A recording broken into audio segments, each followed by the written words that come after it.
Welcome to the President's Symposium. My name is Greg Brightbill. I work in the Division of Student Affairs, and I am honored to be joined by not only the President's Fellows, but Dr. Bruce Jarrell, University President. Dr. Jarrell, we are continually humbled by your presence and your leadership in the President's Symposium. For those of you who do not know much about the President's Symposium, this is a yearly series that is selected by university leadership and Dr. Jarrell that is pertinent to the UMB community. In past years, we have discussed such topics as gun violence, the implementation of core values, health literacy as a social determinant of health, community engagement, and so many or more. Today, we're going to be talking about this year's President's Symposium topic and the President's Fellows white paper titled The State of Equity, Diversity, and Inclusion at the University of Maryland, Baltimore. I encourage you to check out our white paper that we just published today on the university website, and definitely check it out. Feel free to click on the link that I'm sharing and to read it. In many ways, it is the culmination of a lot of fantastic work from our President's Fellows and goes along with what they are sharing today. And so with that, I would like to hand over the microphone to President Dr. Bruce Jarrell. Thank you again for being here. The mic is yours. Thank you, Greg. Good afternoon to all. And Greg, I'd like to give you a special thanks for working with the President's Fellows to put this symposium together and helping them with the white paper. Thank you.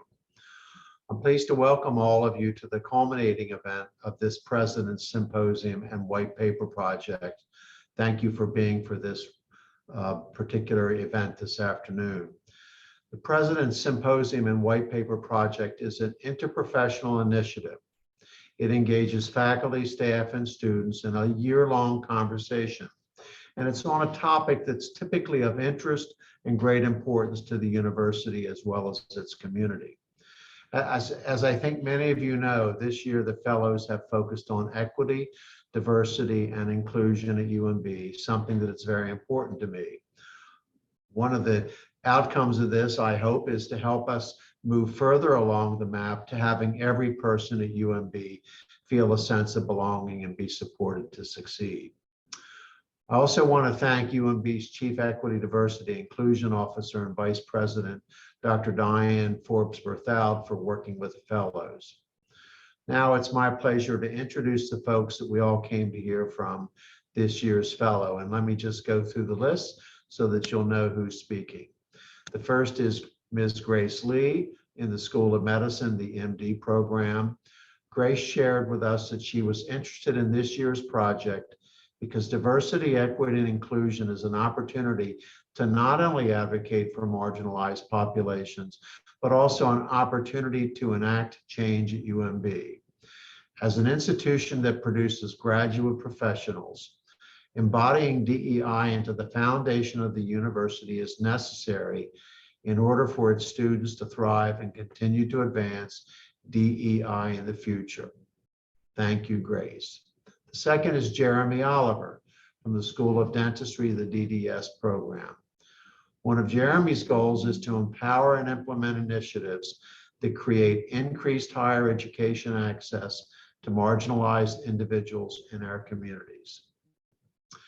Our third fellow is Ms. Julia Scott from the School of Social Work, working on her master's in social work.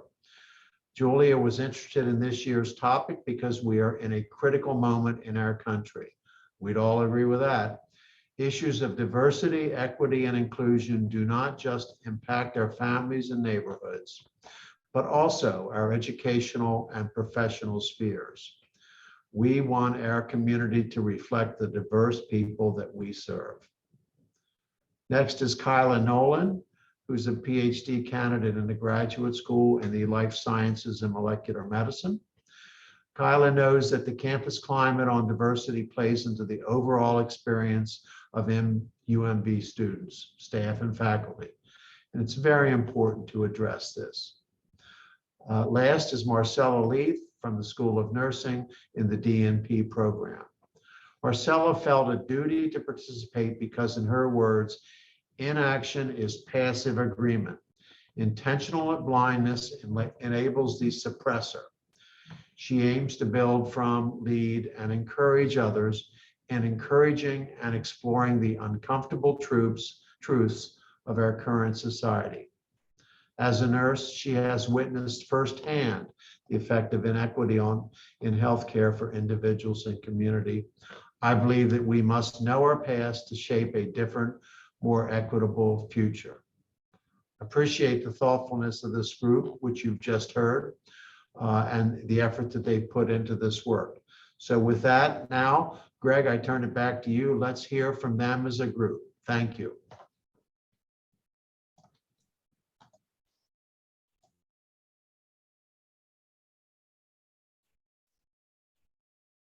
I'll go ahead and get started. Greg, sorry, you were muted, so I couldn't hear what you said. Thank you so much, President Gerald. We really appreciate your introductions, and we greatly appreciate this opportunity to speak with all of you today. Grace, Jeremy, Julia, Kayla, and I are honored to represent University of Maryland, Baltimore as this year's President's Fellows, and thank all of you in the audience for joining us today as well. We, the 2021-2022 President's Fellows, decided to focus this year's white paper on equity, diversity, and inclusion, or EDI. Throughout our presentation today, you will see us refer to this year's topic in two different ways. You might see EDI and you might see DEI. We decided to use EDI for this presentation and for our white paper, as it is in keeping with the title of our inaugural Chief Equity, Diversity, and Inclusion Vice President, Dr. Diane Forbes Berthoud. The use of EDI places equity at the forefront, a distinction that we as fellows believe is very important. Where you see DEI, it is in reference to names or designations that already exist within our institution or within other institutions. Please know that EDI and DEI are referring to the same three words, equity, diversity, and inclusion, and where appropriate, we use quotation marks to differentiate. The fellows believe that the first step to making change is awareness. So we would like to acknowledge now a few important historical events that occurred on this day. 102 years ago today, May 2nd, 1920, the Negro National League played its first baseball game. 59 years ago today, May 2nd, 1963, 1,000 school children protested segregation in Birmingham, Alabama. This event became known as the Children's Crusade, or the Children's March. And the goal of this nonviolent demonstration was to provoke the city's civic business leaders to agree to desegregate. Lastly, on this day 9 years ago, May 2nd, 2013, Rhode Island legalized same-sex marriage, becoming the 10th state in the United States to do so. We would like you all to keep the proximity of these events in mind as we take you through our presentation today. This year's President's Fellows believe that it is the responsibility of an anchor institution like University of Maryland, Baltimore to address structural oppression head-on and to act on issues of EDI from an anti-racist and anti-oppression perspective. We believe it is also important to place ourselves within this historical context. You will see in our white paper a timeline of events through history.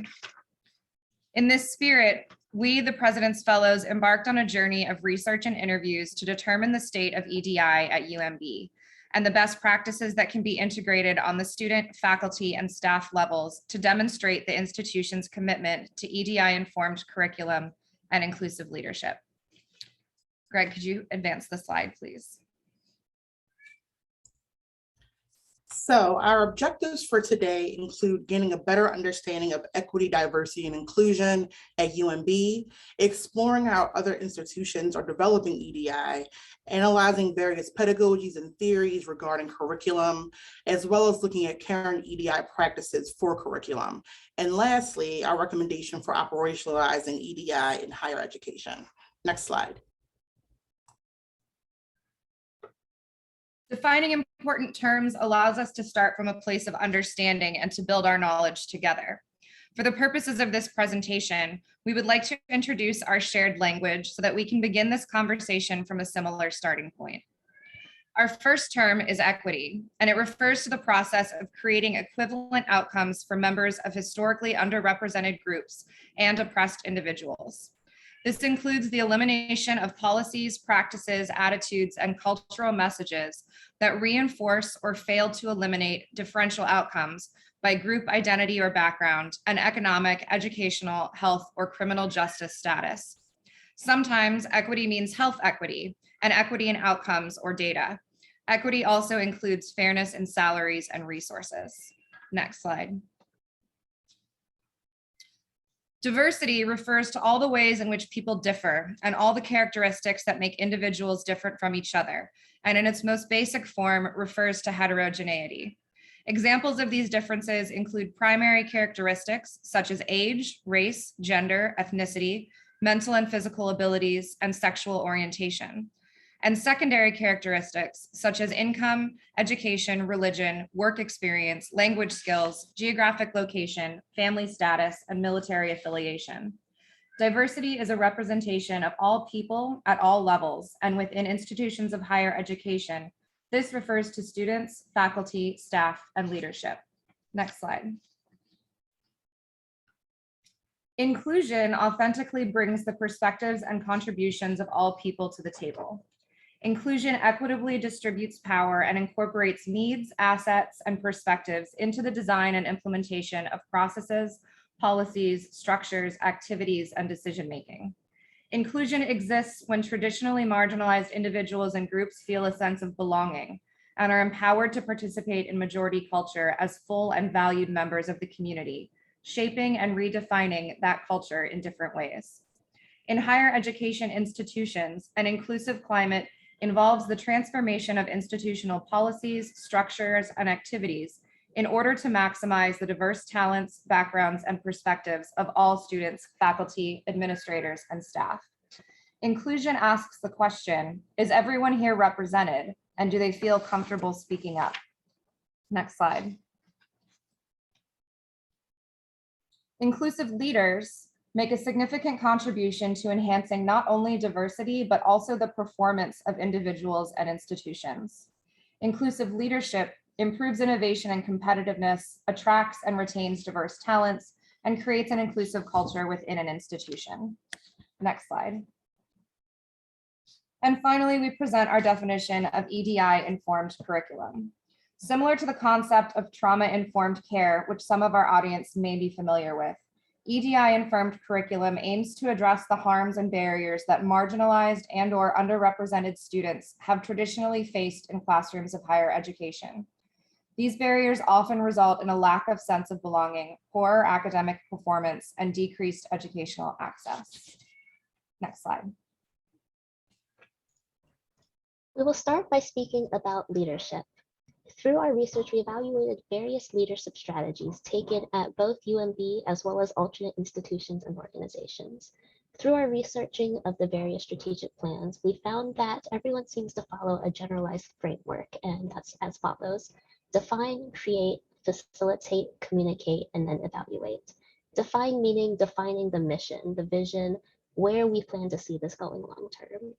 Create meaning create a clear, actionable plan to achieve said mission through attainable and measurable goals.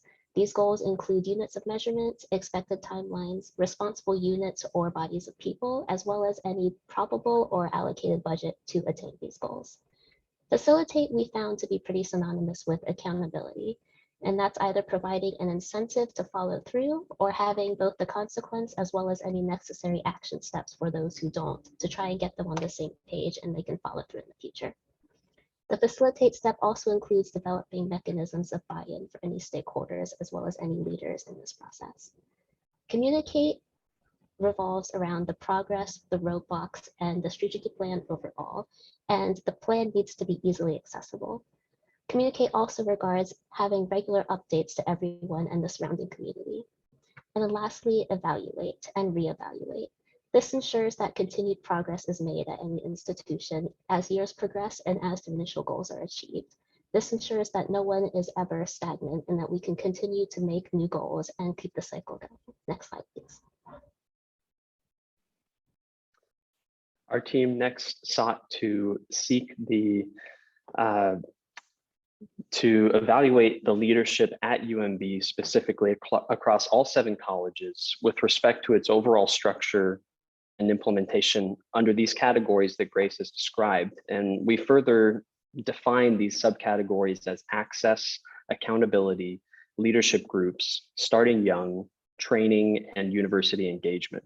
So I'll briefly mention each of these subcategories as we found the evidence here at UMB of our leadership through a DEI lens occurring currently. And really, as a framework for this, we referenced the UMB strategic plan for 2022 to 2026, which really highlights access and accountability as key components that are necessary for student, staff, and faculty growth and success. And we believe that to be true. First, under the category of access, starting this past year, the newly formed Disability Student Advisory Group through UMB's Education Support and Disability Services Office, or the ESDS office, has held multiple listening sessions, and they have provided a survey to disabled students about what they would like to see the program become. Now, we believe this is a viable first step. We would like to see more of not only these listening sessions, but to see some actionable outcomes come from these listening sessions that have occurred. We think this is a viable first step in access. Under accountability, Dr. Jarrell, we're very impressed with his public bi-weekly virtual face-to-face sessions that are open to the community. This is a wonderful measure of accountability here at our UMB campus and across the community. In terms of leadership groups, one leadership-based UMB initiative that really speaks to creating organizational change is the Diversity Advisory Council, or the DAC. And the DAC is a coalition of students, staff, and faculty that represent the 7 schools, and they provide recommendations directly to Dr. Jarrell, and they promote the university's commitment to equity, diversity, and inclusion, while also developing programming related to the university's strategic plan. And one powerful example that we all believe in is under the Starting Young subcategory is the Continuing Umbrella of Research Experiences, or the CURE program. And this is a program that seeks to empower middle school and high school students here in West Baltimore to enter competitive and rewarding research, healthcare, and STEM-related careers. They have seen phenomenal outcomes over the activity of the program since 2015, and it's really the only program of its kind across the country. So we feel that this is a wonderful step as well. We do note that no similar program exists for current UMB graduate students or early stage faculty, which we believe could be an interesting initiative for us to increase access of such resources and pipelines to current UMB graduate students who oftentimes fall through the cracks. Now, in terms of training, the School of Social Work's Office of Diversity, Equity, and Inclusion has created the Leading for Equity, Anti-Racism, and Diversity, or the LEAD Institute, for its staff and faculty. And this is a 4-part training and coaching series that focuses on cultivating an anti-racist mindset, promoting equity, and dismantling structural racism and oppression. This is shown to be very effective in terms of modular training towards a more equitable and diverse workforce. And finally, in terms of university engagement, UMB builds university engagement on campus through hosting interprofessional days between nursing and physical therapy students and other of the 7 colleges. And this creates creating both the intercultural center and the community engagement center here on campus, and it supports university-wide student organizations. We do feel that as we move out of the pandemic era, we will see more of this, and we'd like to promote more of this, as the 7 schools tend to be quite siloed in their initiatives. So we'd like to promote more and more as possible that we have a unified vision for intercollaboration between the 7 schools. Next slide, please, Greg. Leadership permeates numerous aspects of higher education and can have multiple implications with respect to EDI. While we acknowledge the work that has been done at UMB, we took it upon ourselves to review EDI initiatives at other higher education institutions as references for other opportunities for best practices. The following are just a few examples from several universities. It's not an exhaustive list of what each university has implemented, but it highlights areas that UMB can emulate. Next slide, please. The first university that we'd like to talk about is the University of California, San Diego, or UCSD. At UCSD, there's the Hali Kujulu Data Science Institute Diversity Inclusion Startup. And this supports efforts by faculty to conduct outreach activities and provide support for specific interest groups to further foster a sense of belonging. They have divisional diversity officers and task force, as well as EDI innovation grants of up to $15,000 to fund promising pilot projects that advance equity, diversity, and inclusion. These many grant opportunities allow broad campus-wide engagement in achieving shared goals for EDI. The last thing I want to highlight from UCSD are the LEAD Fellows, or Leaders for Equity Advancement and Diversity Fellows. These fellows support and advance the UCSD strategic plan goal of cultivating a diverse and inclusive university community that engages respectful, open dialogue and challenges itself to take bold actions that will ensure learning is accessible and affordable for all. These fellows receive extensive training to facilitate conversations, provide leadership, and promote diversity and excellence across their campus. Next slide, please. The next university we'd like to speak about is University of California, San Francisco, or UCSF. The first initiative to mention is the Dean's Diversity Fund, which aids in recruitment and retention of faculty by providing multi-year aid to faculty that ties back to the core values of the university. There is the DEI, or the Diversity, Equity, Inclusion Champion Training, which is a free training that includes education on implicit biases and microaggressions, coaching and skills related to addressing these issues, and training in how to apply thoughtful, active listening and empathy to support a more diverse, equitable, inclusive environment. There's the annual Chancellor's Leadership Forum on Diversity and Inclusion, which most recently happened last week, and it highlighted climate survey results, remarks from Chancellor Hallgood about his continued commitment to EDI, and thoughts and observations from new and current UCSF leaders. Lastly, from UCSF, we want to highlight the Faculty Equity Advisors, who are senior faculty members that provide information and advice about practices for advancing excellence, equity, and diversity in faculty recruitment at UCSF. Next slide. Similar to UMB, the University of Virginia has a version of their strategic priorities. Their plan, called the Inclusive Excellence Plan, outlines the goals, actions, and outcomes that the university strives to achieve within the next 5 years as it relates to their 5 core values. Within this plan, they have implemented various self-assessment tools for identifying their metrics of success. The Inclusive Excellence Plan is also released publicly in its entirety for purposes of building transparency between the university and its surrounding community. By allowing anyone to access this information, they also allow any stakeholders involved to keep them accountable for any goals or promises that have been made in the document. Another method that they have implemented is to increase institutional capacity for equity and inclusion by hosting annual learning series. This annual learning series is an opportunity to galvanize their collective change efforts by engaging either custom sessions for UVA leadership, small workshops between leadership and students, or generalized larger performances and workshops. Next slide, please. The University of Michigan have also created their own unique version of their strategic plan, and Associated have created a strategic planning toolkit. This toolkit represents the University of Michigan's own efforts to share their model, as well as what has been learned by implementing their model to their community. And it serves as a potential reference for other organizations and institutions who are currently trying to create their own EDI strategic plans. The toolkit contains information and guides on various foundational concepts, including building buy-in, creating leadership structures, and inclusive teaching. Each of the topics are then further broken down into identifying collaborators, objectives, planning, evaluation, and expert advice.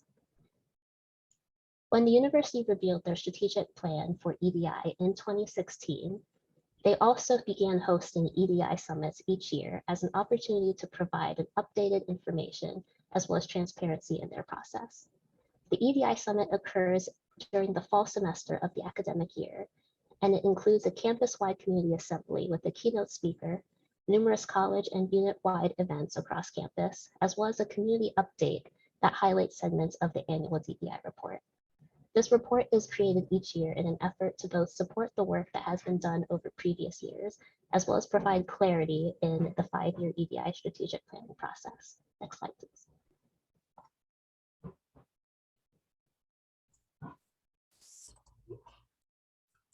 So we as fellows decided to focus on curriculum because curriculum is the foundation of education.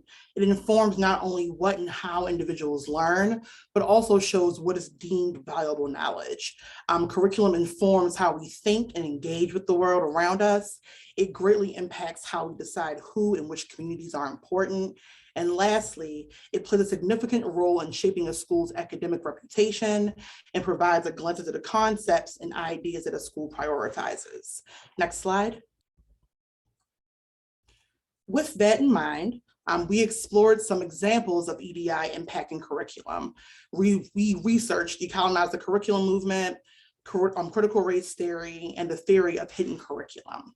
These theories and pedagogies have arisen in the national and international conversation and aim to improve a sense of belonging on college campuses by teaching the diverse histories of those that have influenced our approaches and improve the field of study of various professions.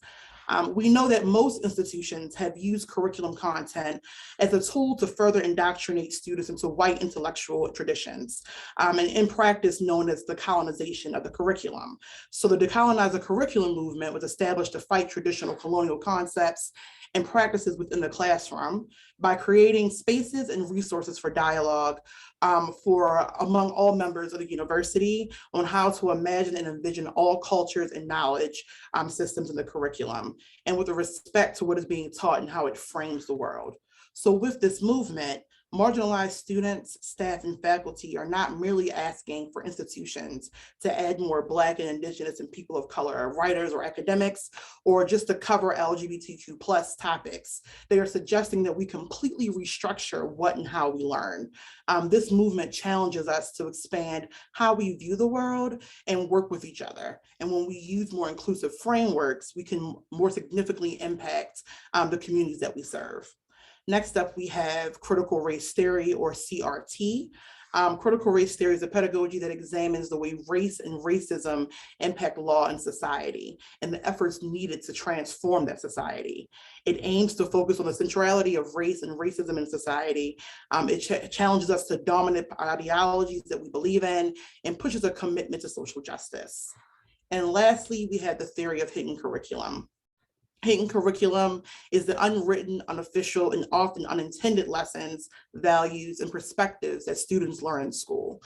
These lessons can include rules and expectations, cultural messages, and norms. And these can guide students toward a right way to engage in their classroom or who to listen to. It should be noted that hidden curriculum tends to further perpetuate inequity and exclusivity among students. Next slide. The University of Maryland, Baltimore is unique in higher education, as it is a collection of 7 graduate schools with few undergraduate programs. 6 of the 7 schools that make up UMB are professional schools, beholden to certifying bodies, and must be accredited institutions. These 6 schools' curricula must prepare their students to pass state and/or national board exams. Some of these certifying bodies have statements and recommendations regarding EDI, although not all of them include recommendations for curricula. Within UMB, each school has a different structure with regards to curriculum. For instance, some schools have deans of curriculum, where others assign the responsibility to faculty curriculum revision committees. Across all schools, faculty are primarily responsible for curriculum creation and revision because they are the ones who deliver it. Leadership at each school then is also responsible for curriculum, as leadership is responsible for faculty. Here is an intersection of EDI. Curriculum is the responsibility of both faculty and leadership at each school.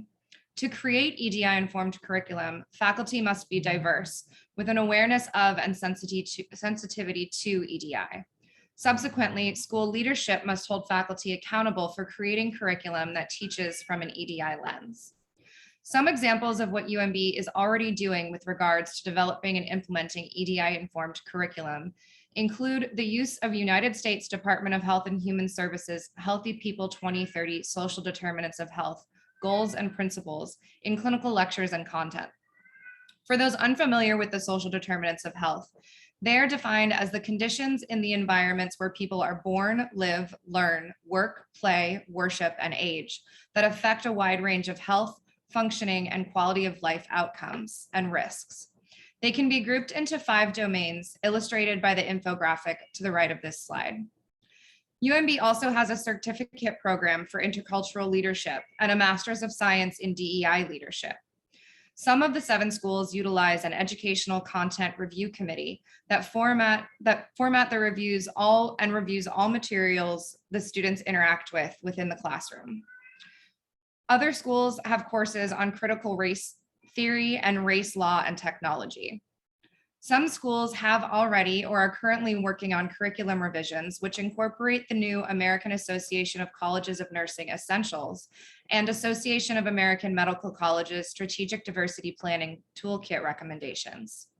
One school has initiated the In Unison, Together We Commit, Together We Act anti-oppression campaign, with the goal of striving to create an environment where all are welcomed and supported to be successful.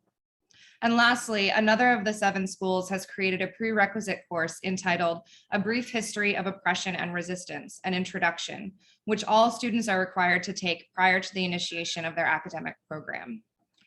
At this point in our presentation, we're going to transition to discuss our 5 recommendations. Next slide. For our recommendations, we want to note it's not a question of why EDI is important. We feel strongly that UMB leadership understands the importance of EDI, but this is not enough. We must take the next step and incorporate EDI into every aspect of higher education, and our community at UMB needs to ensure the pervasive impact of EDI. We need to work on it together.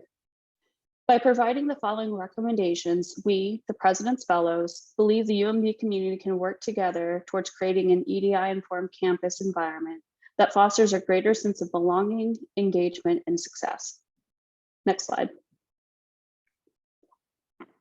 With that, our first recommendation is as follows. Incorporate into UMB's diversity strategic plan specific objectives regarding collaboration and partnership with other USM, University System of Maryland schools, specifically Maryland HBCUs or historically Black colleges and universities, and create shared goals around equity, diversity, and inclusion. This includes the idea that we know the University System of Maryland exists as an entity to create collaborations between institutions of higher education and across the state of Maryland. There have already been partnerships that have been fostered initially during the COVID-19 pandemic, and we want to further those relationships and partnerships. To do so, we suggest to create a shared EDI statement and goals throughout the USM. We want to create, expand, and implement more strategic partnerships with Maryland HBCUs with and outside of the USM. And lastly, we suggest to develop and sustain pipeline programs with all USM schools and HBCUs for programs such as nursing, law, business, and the graduate schools program in life sciences, as well as others. Next slide. Our second recommendation is to mandate effective training for all students related to unconscious and implicit bias, anti-racism, and anti-oppression. It is important that EDI-focused training be taken as seriously as our Title IX and sexual harassment training that our university already gives out for our community. And so the EDI training should not just cover basics, but should help the UMB community to explore identity, power, and oppression on a much deeper level. The UMB community deserves a training where people are creating shared common EDI goals. And to make that a reality, we need training that goes beyond awareness and pushes practice, which means effective training that is habit building and breaking. Next slide. Our third recommendation is that the university create a Center for EDI and anti-oppression teaching to be a resource for faculty to learn how to better deliver and develop curriculum for a more diverse student body, as well as create an inclusive classroom climate. One of the reasons we are recommending this particular recommendation is through our research, we have found that many of the schools are trading a lot of their efforts in tandem, more or less reinventing the wheel amongst themselves. And a lot of their efforts are similar and ultimately have the same end goal, but because there is some level of crosstalk between them, some information is being shared while some of it is not. This is also being recommended as a next step because generally what we are talking about is changing the mindset of faculty as it relates to teaching and curriculum. And in order for faculty to effectively deliver an EDI-informed curriculum, they need to be given the resources about different teaching modalities and methods. These resources can be in the form of a lecture series or workshops or symposiums by speakers about different and current best practices.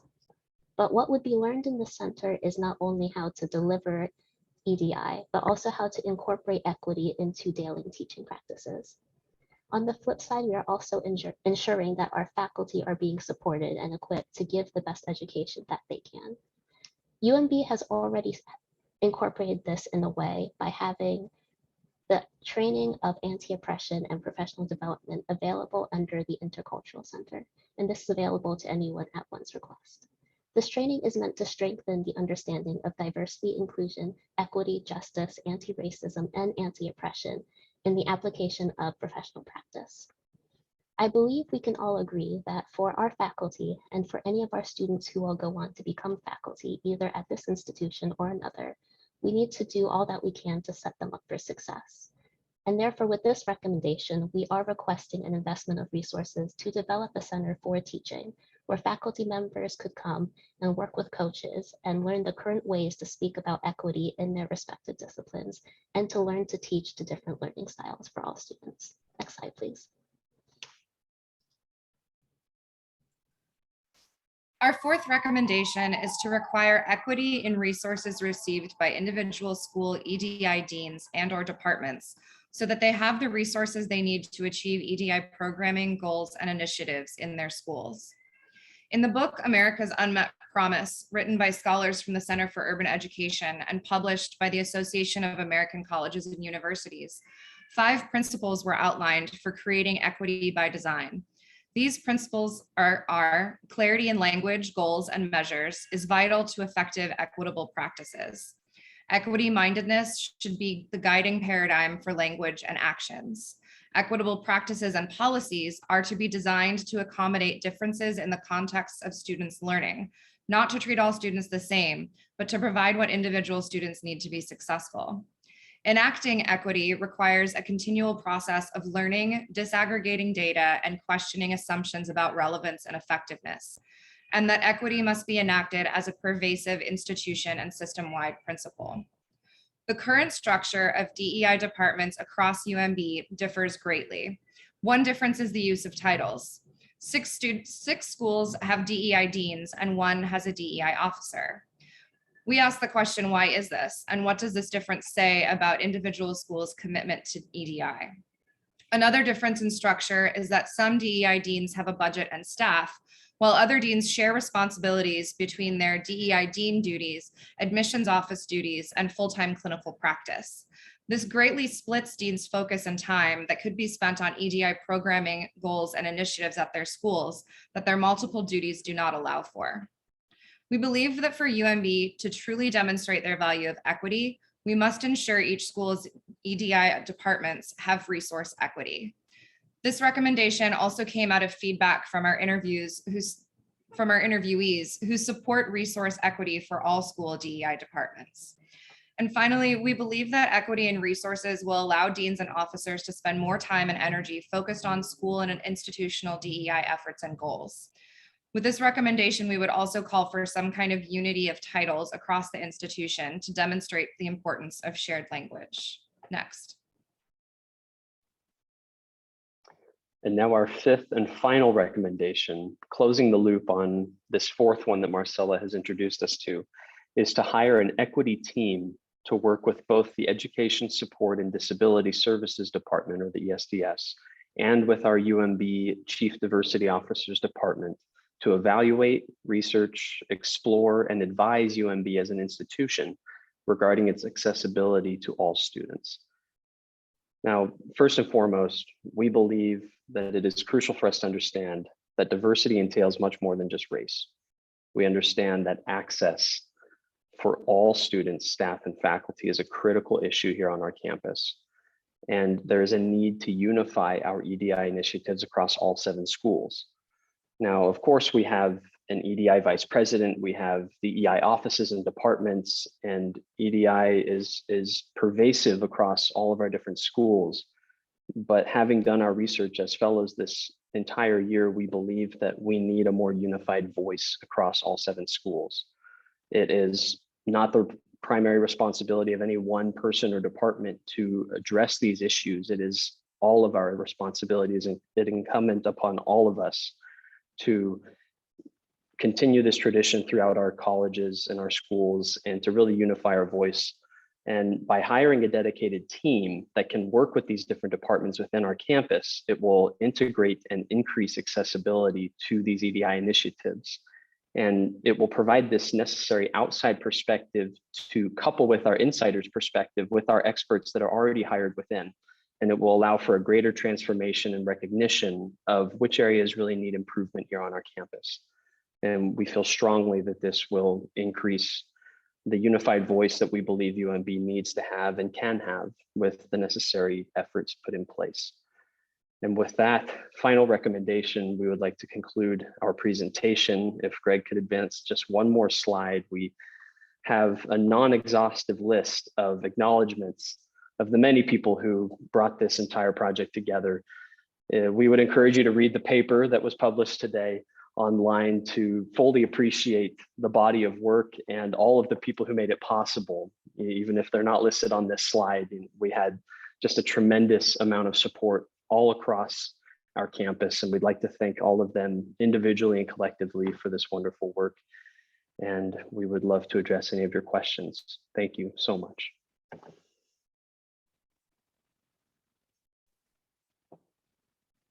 Thank you so much to the President's Fellows.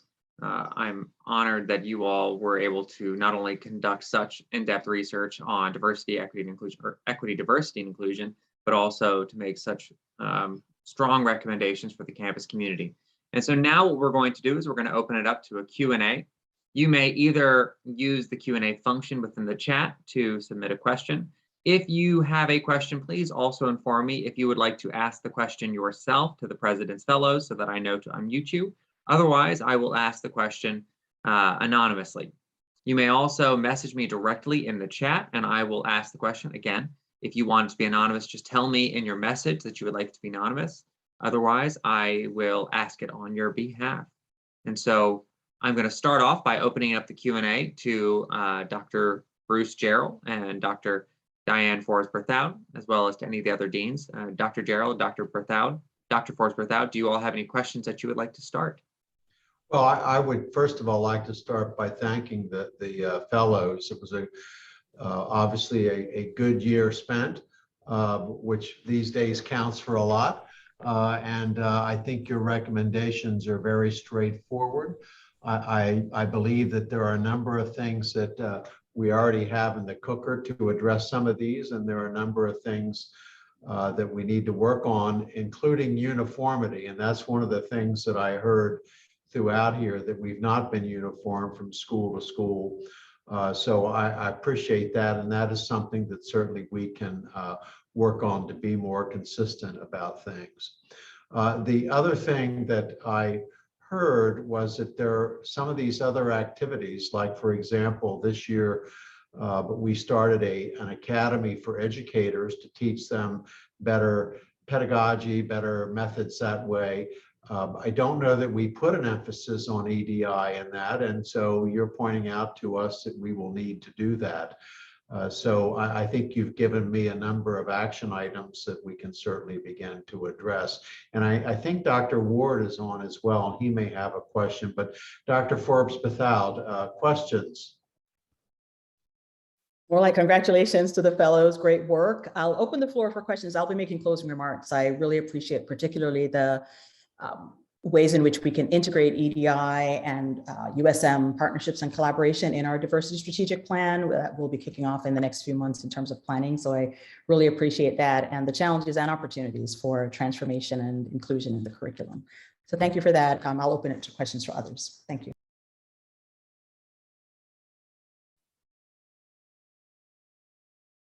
Wonderful. Questions are now popping up in the chat. We will start by bravo to the fellows from Eleanor Fleming. I have not read the white paper thoroughly, but I appreciate this as a guiding document to support my work. I'm curious if the fellows could see one action taken in the next 3 months to start the upcoming academic year. What would that be?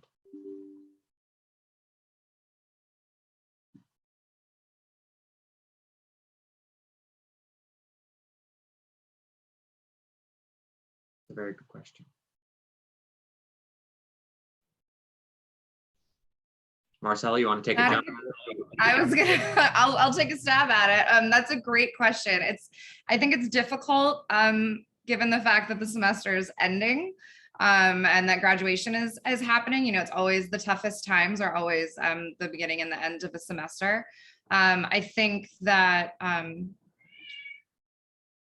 a great first step is definitely reading the paper, seeing all of the other things that we've put into that paper and the sort of some of the context for some of the recommendations and also what we're already doing. I think it's hard to specify exactly one action step to take, given there is such a diversity of needs and each school has different needs. I would say talk to other schools, see what other schools are doing. I think that, I mean, I'm definitely biased to the School of Nursing, but one thing that I think that's really great that they've done is they have the In Unison anti-oppression campaign. Is that something that can either be expanded to other schools or adapted to other schools? That would probably be a number one recommendation, you know, demonstrating your individual school's commitment to EDI and then showing how you are going to operationalize that commitment. You know, it's more than just, we've said this a lot through this time together as fellows, you know, it's more than just putting up a Black Lives Matter flag. What are you going to do with that? You know, it's more than just saying I support. What are you going to do with that? Are you going to call out oppression wherever you see it? Are you going to call out racism wherever you see it? Are you going to call out any sort of oppression where you see it?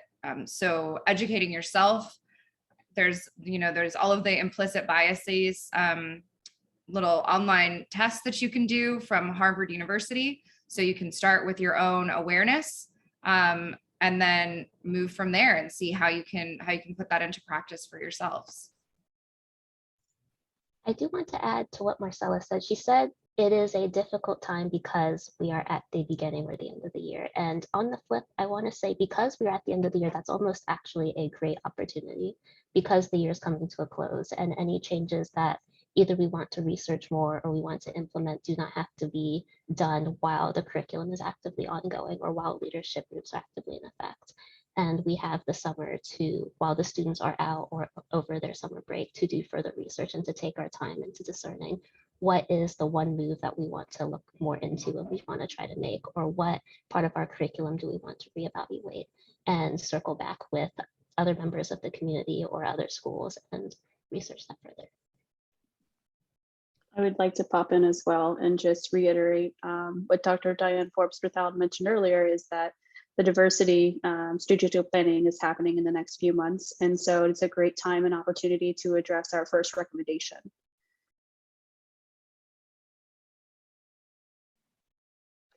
If I may add one perhaps ambitious first goal off the bat, it speaks to some of Marcella's recommendation that she described to us in addressing the potential disparity between schools in the resources allocated toward EDI initiatives. And perhaps we could zoom in even further and look at the resources at each of the schools and just to understand the differential resources between the 7 schools toward EDI in the curriculum. You know, if there is a committee or an individual or a team that is charged, or if there are resources being allocated toward making sure that EDI is being pervasively integrated into the curriculum at each of the 7 schools, that may be a good place to start for us to better understand perhaps some of the gaps that are remaining despite our efforts across all 7 schools.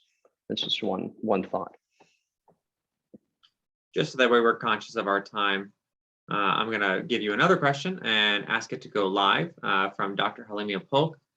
And so if it's okay with you fellows, I'm going to give just one of you can jump in and answer, and then we can have another fellow answer the next question. Dr. Polk, would you like to answer this question live?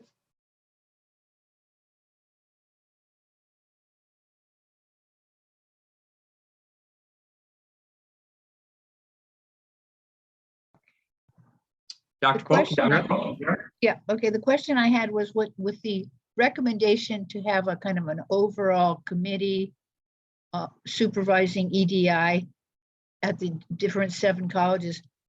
How can you get it from being too general and not specific enough for action at each school?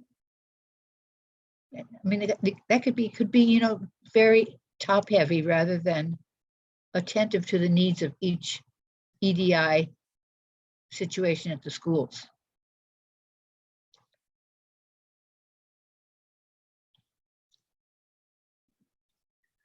What I would say to that is that we are looking to have a team that is strictly dedicated to this matter. And so they would be able to work directly with each school to see what each school needs, where their strengths and weaknesses are, and how they could combine efforts with another school to address these issues. Good. Thank you. Not a problem. Thank you so much. The next question we have is from Kathleen Hope. How would the work you propose impact patient care in the short term or throughout the careers of the professionals we educate and train?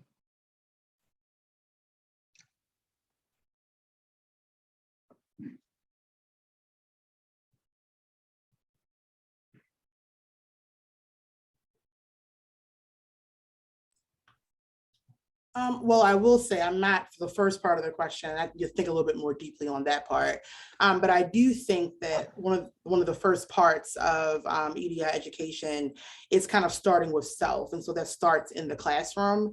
It starts with curriculum. It's talking about the history of those who have been impacted by racism, whether it be in social work or medicine or dentistry.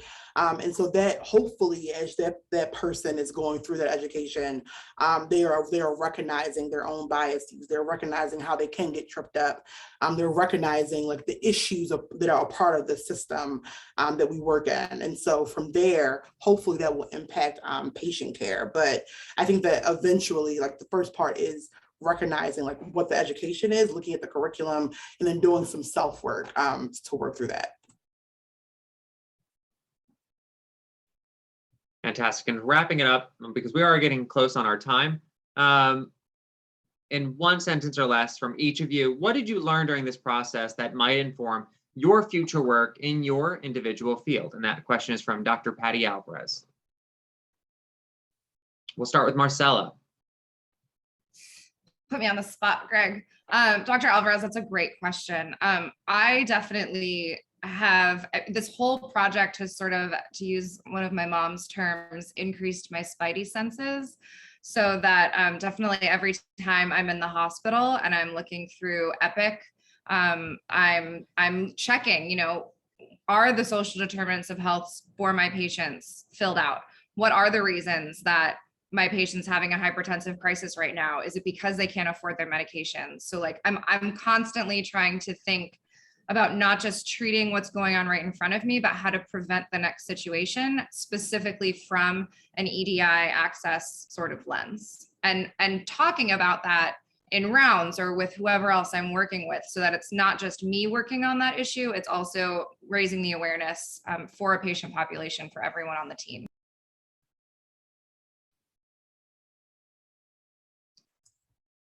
Do you want me to go next? Yes, please. You can go ahead. And again. So, okay. I mean, this process has been an interesting one. It's felt very intense, but also like very chill. We've learned a lot from each other about what each school does and what they have going on. I think that I technically already work in DEI work. I'm very passionate about DEI. It is something that drives part of the reason why I'm probably in social work. I think if anything, this kind of reminds me to focus on my own biases, what I do and don't know. As one of my old supervisors would say, you don't know what you don't know. And so making sure that I understand when working with communities, particularly with communities of color, thinking about class, thinking about gender and sexuality, all those things are impacted in how they have a better life. And so that's how I want to be. That's the kind of social worker I want to be, someone who focuses on those things for better outcomes. So this project and working with this group of people have inspired me to do that. And to also make sure I'm reaching out to the other schools and seeing how we can collaborate, because that's something that doesn't always, is not always in the forefront of my mind as a student. I'll say that for me personally, it's helped me to understand that, you know, while these conversations may be difficult on some level, that people are willing to engage. They do have ideas and they want to be part of the process. And so sometimes it's a matter of making time and seeking out those partnerships and really working with a team that wants to do that as well. And that's been great, not just for us as the fellows and interacting with people across the campus, but it's something that I'll be able to take forward in my career. I'll also add, in my training pathway as both a clinician and a scientist in training, I am heavily impassioned by health disparities. I see them constantly, both in the data that we analyze as scientists, as well as the patients that we see in the clinic. And this experience this year has further solidified my dedication to trying to level those health disparities. And I fully intend to implement that in my training and beyond. I guess I'm last. But for me, definitely, since medical education is a part of something I would like to continue on even in my future career, it's definitely giving me a window into both sides of the field, not just as a student, but everything, probably not even remotely everything that our administrators and our leaders and our faculty have to think about.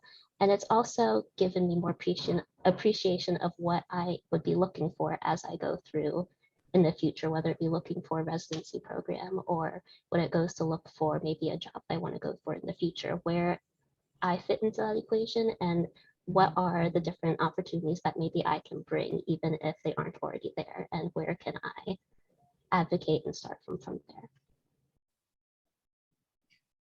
Thank you. And with that, I would like to hand off the torch to UMB's newest champion and leader for equity, diversity, and inclusion, Dr. Diane Forbes Berthoud, who might I add has been a phenomenal faculty advisor to the fellows this year. And not only did she jump in immediately into the deep end when we asked her to be the faculty advisor of the fellows, but that she has just been this amazing resource for them.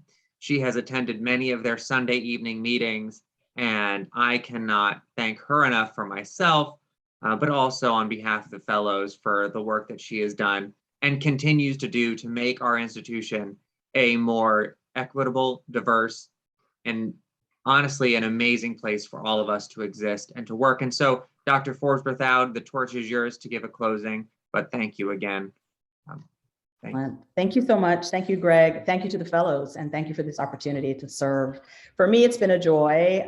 Yeah, Sunday evenings, like while the dinner was in the oven, that was a stretch, but always a pleasure and very rewarding. And I think it might have been 1 or 2 meetings, no more than one, I think. All the individual conversations of the group conversations were great. So I do want to say, thank you to the fellows. Weren't they amazing? I know you can't answer back the folks in the webinar, but I'm saying, weren't they amazing? I do want to applaud you all for your leadership and for your engagement and very extensive research on a topic near and dear to my heart, and all the ways in which you helped us and have helped me in terms of establishing and advancing strategic priorities related to EDI. So those are big topics, EDI-informed curriculum, leveraging inclusive leadership. This is not at all an easy task. And so in that way, thank you for taking the mantle or the torch, if you will, to challenge us, as well as to consult us, even though I think Greg might have thought, or I thought we were consulting to you, or we were the experts or mentoring you in many ways. I learned from you as well. I have read the report. I would love the presentation whenever it's ready to go. I do want to say to our community gathered and to you all, I think you've made very strongly the case for why and how a collaborative and integrative approach to equity, diversity, and inclusion are important. Not a siloed approach or each school or unit doing their own thing. And that is actually part of the vision and direction of my office and what the plan will establish as a diversity plan. And you saw this across multiple models that you covered. So we certainly have the opportunity together to think about what currently exists, partnerships that we might build across the university, in higher education, in the USM, and also the potential to create new and different initiatives and programs. And I think you've made that case very well. So for me, this is very exciting.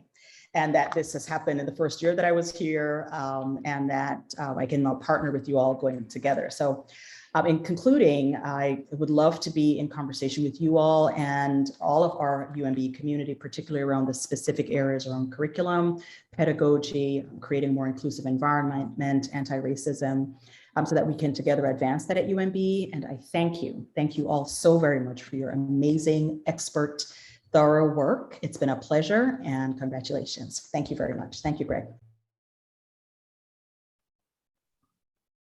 Thank you all for attending here tonight, and I wish you all a wonderful evening. Thank you all from me as well. Thank you for all this hard work. We will take it to heart. We got lots of work to do.